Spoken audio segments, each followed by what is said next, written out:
où est-ce que l'on en est aujourd'hui? Typiquement, on voit une courbe bleue, c'est les autorisations, et ça repart. Alors, est-ce que c'est vrai ou c'est en trompe-l'œil? Alors, sur la conjoncture, deux choses marchent plutôt très bien depuis 1 an et demi, 2 ans. C'est tout ce qui est rénovation énergétique, mais c'est aussi la maison individuelle. La maison individuelle, les Français veulent avoir leur pavillon, leur maison, avec un bout de terrasse, un bout de jardin, un bout de quelque chose en tout cas. Et donc oui, on peut le voir sur les courbes, il y a eu un rattrapage et ça fonctionnait plutôt bien. Attention, quand on marque décrochage en individuel, on le voit bien, les ventes chutent. Courbe rouge. Chutent gravement ces derniers mois. Et c'est vrai que les autorisations montent. Pourquoi? Tout simplement, parce qu'il y a une crise supplémentaire aussi, il faut faire attention, les gens ont une préconisation, précaution de garder un petit peu bien leur pécule plutôt sur un compte qu'investir, mais la pierre est quand même, un sujet d'investissement qui rassure nos concitoyens. Ce que l'on voit, eh bien, malheureusement, ce que l'on pense à la Fédération du bâtiment, c'est qu'avec cette norme de la RE 2020, nouvelle réglementation environnementale 2020, en fait, eh bien, il y a plus de choses qui sont imposées sur la construction, voilà, beaucoup plus de thèmes environnementaux, donc ça coûte plus cher. Et puis aussi, vous savez, quand on change les normes, pendant 6-8 mois, quelquefois même 1 an. Et pourtant, ça avait été décalé. Ça avait été décalé dans le temps. On avait dit, on n'est pas encore prêt, on va... Ça avait été décalé dans le temps, sauf que, eh bien, que ce soit les vendeurs, les CMistes, que ce soit nos concitoyens, les Français, qu'est-ce qu'ils se sont dit? Si ça coûte encore à peu près le même prix fin novembre, fin décembre, on signe tout de suite, parce que la RE 2020, il faut le dire, on ne le sait pas précisément aujourd'hui, mais ça va être entre 5 et jusqu'à peut-être 15%, c'est vraiment la fourchette très haute, de surplus par rapport à une construction de l'année dernière. Un impact donc pour le particulier, pour les ménages.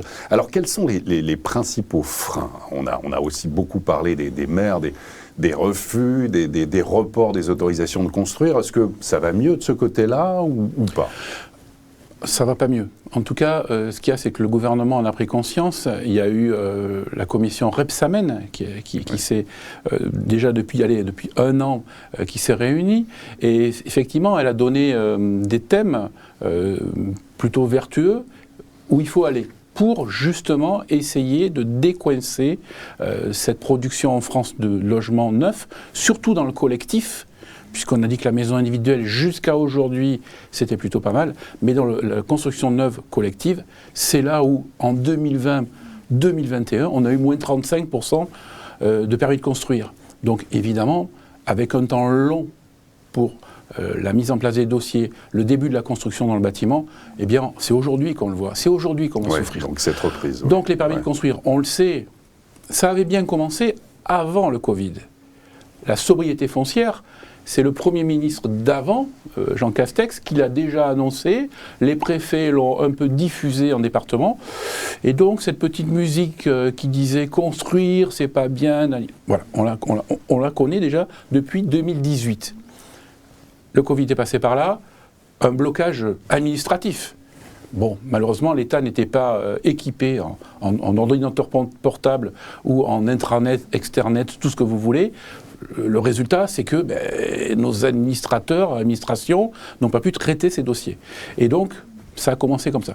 Ensuite, c'est vrai que, malheureusement, les municipales sont passées avec quand même, il faut le dire, des maires élus avec un dogmatisme fort, très prononcé. Donc là, c'était pas construire, c'est mal, c'est il ne faut plus construire. Sous des prétextes écolos, etc. Alors que, je veux dire, la première des priorités, c'est quand même loger nos concitoyens, les modestes, les plus modestes, ceux qui sont à la rue, bien sûr, et il y en a 300 ou 400 000, mais il y a aussi des faits de société, des familles monoparentales, etc., etc., peut-être aussi des retraités qui ne veulent plus vivre dans des logements beaucoup trop grands, beaucoup trop énergivores. Donc oui, il y a des besoins aujourd'hui. Donc il y a des besoins.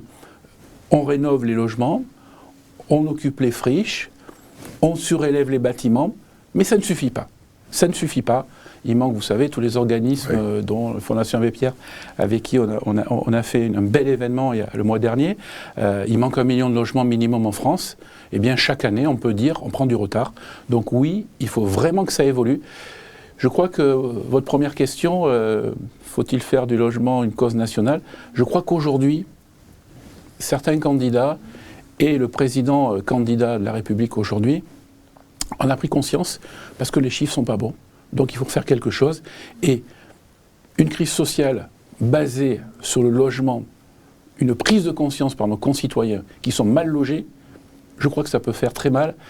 Et tout le monde le sait, donc il va falloir corriger ça très vite, malgré que le temps du bâtiment et des autorisations soit quand même long.